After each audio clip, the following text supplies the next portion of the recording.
Yeah.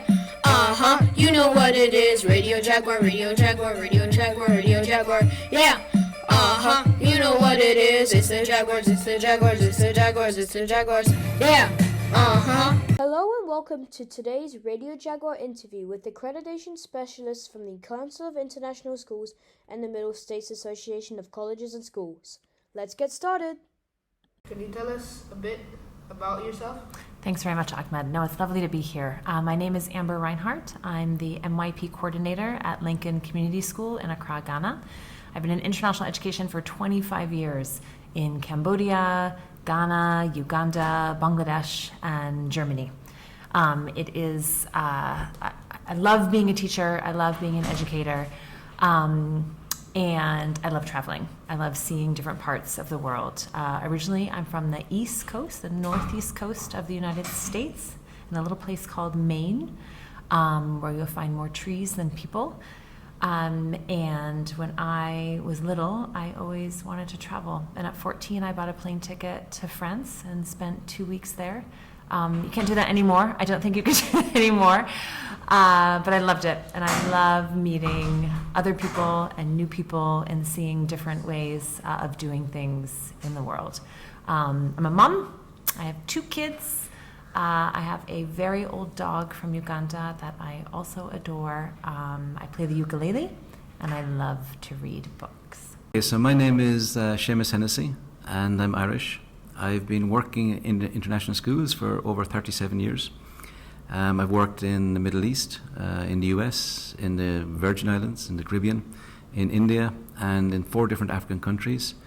The first was Togo, then Gabon, then I went to Rwanda and to Abidjan and Cote d'Ivoire. Right now I'm retired, but I'm enjoying continuing to do these visits. So I've been to 5 different schools this year, and each one is different and each one is very enjoyable. Why did you choose to become an accreditor? It's a really interesting question. I've been an accreditor for over 10 years now, so almost half of my career. One thing I think is at the core of who I am is that I'm a learner.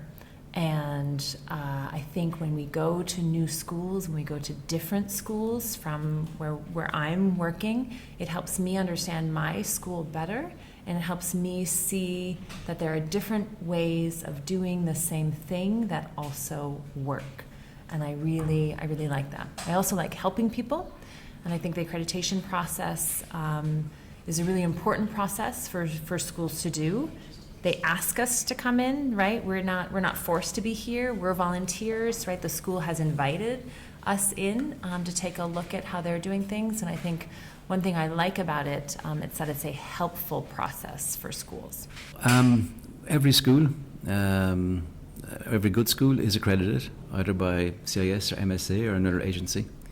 And it means other visitors come to your school. And then one part is giving back. You want to be part of the process. And 2, it's the best professional development you can do, because you go and look at another school, and every time you go, you find out something new that you can use in your school, something that's really interesting, something they do well that you can bring back. So it's a very good professional development exercise. What does your job of an accreditation visitor entail?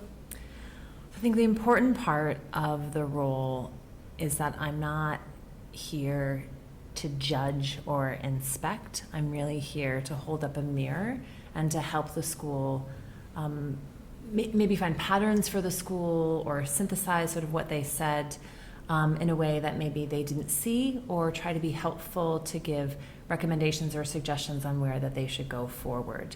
My job is not to tell people what to do. It's not to be mean or judgmental. Our job is really, and it's a collective job, it's a collective team job, right? It's not just my opinion. My opinion has to be, if I start to see patterns, I need to validate those with the evidence in front of me, and then also with my with other members of the team. So it's a collective responsibility of helping the school prioritize and where they move forward in their next steps. Probably about 1 month before you go to the school, you get to see the report that was written by the school. So the school writes a massive report that they spent a whole year working on.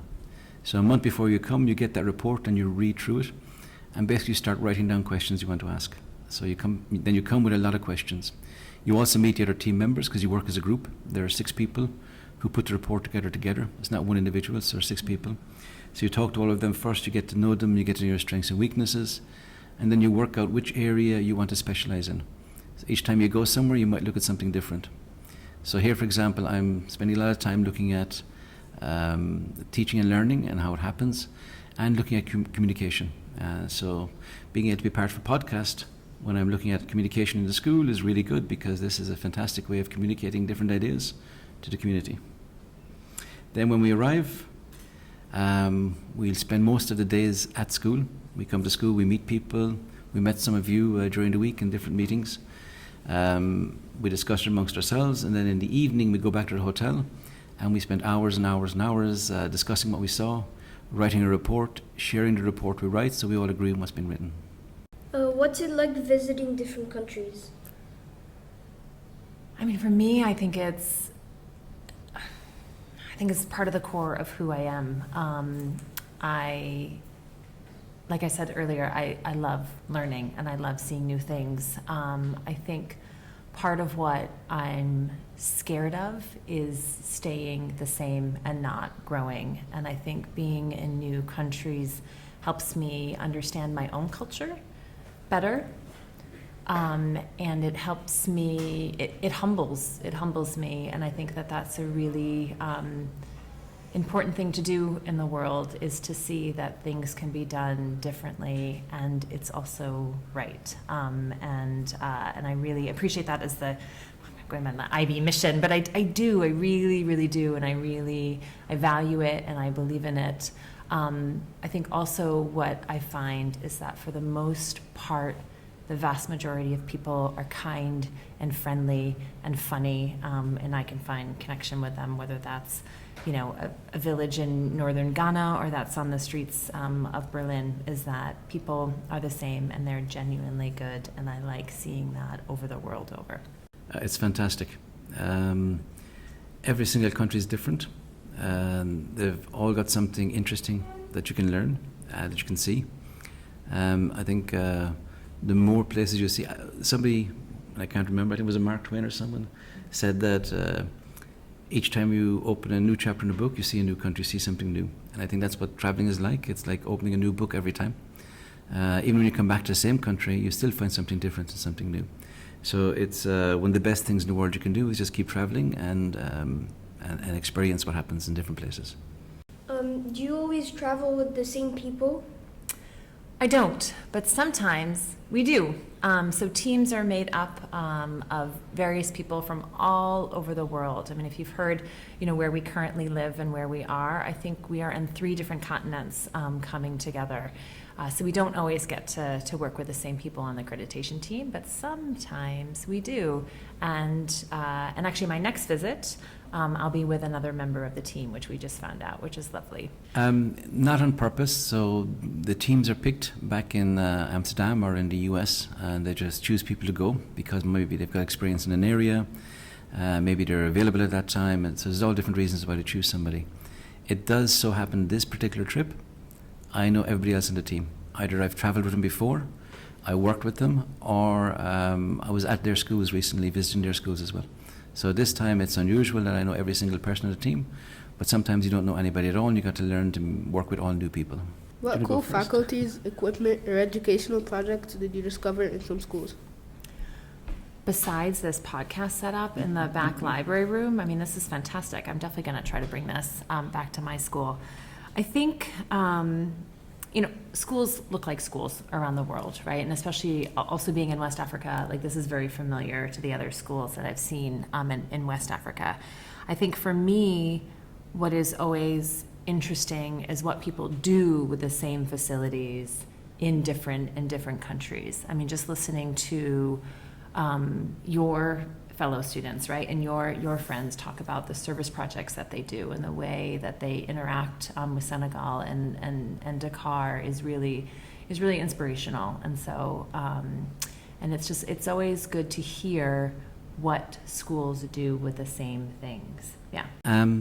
Again, it really depends. Every school is different. Some can really take advantage of where they are and the context. So in many different places in Africa, you get to really travel out, go on safaris. You get to, go to beaches all year round. You get to meet different communities who live inland, who haven't had many visitors before.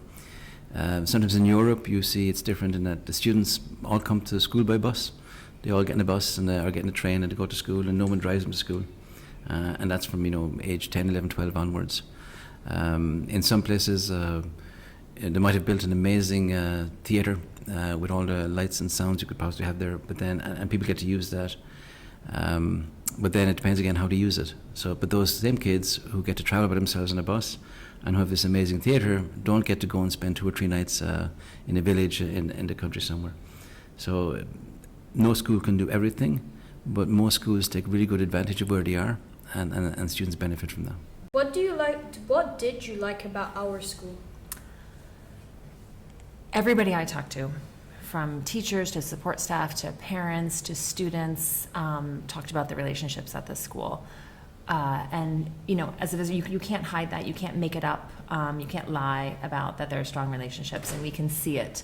We can see it in the way that students walk in here in the morning. We can see it in the way that they interact during break time. You can see it in a class. You can see it in a faculty meeting on how they joke with one another. There are really strong relationships, and people genuinely like one another, and they like being here. I think the number one item, or the number one thing that I liked, again, were the people. So from the very first moment, the bus driver that picked us up, he was friendly and helpful. The security guards helped us get out of the bus. They actually helped one of the team members down the bus steps. Just a welcome inside in the school. When we met parents, we met students, we met different teachers, administrators, and everybody was helpful and friendly, and we could see that people like each other, which is really important. So the way that the students treat the teachers treat students treat each other, it's very positive. So I think that's what we like most, was just meeting all the different people and feeling the positive energy that you have amongst yourselves. You care about one another, and that comes across. A lot of students who were new to the school, because there are a lot of students who came this year, they said the best thing was very easy to come here and to make friends. And that's a really good sign of any school.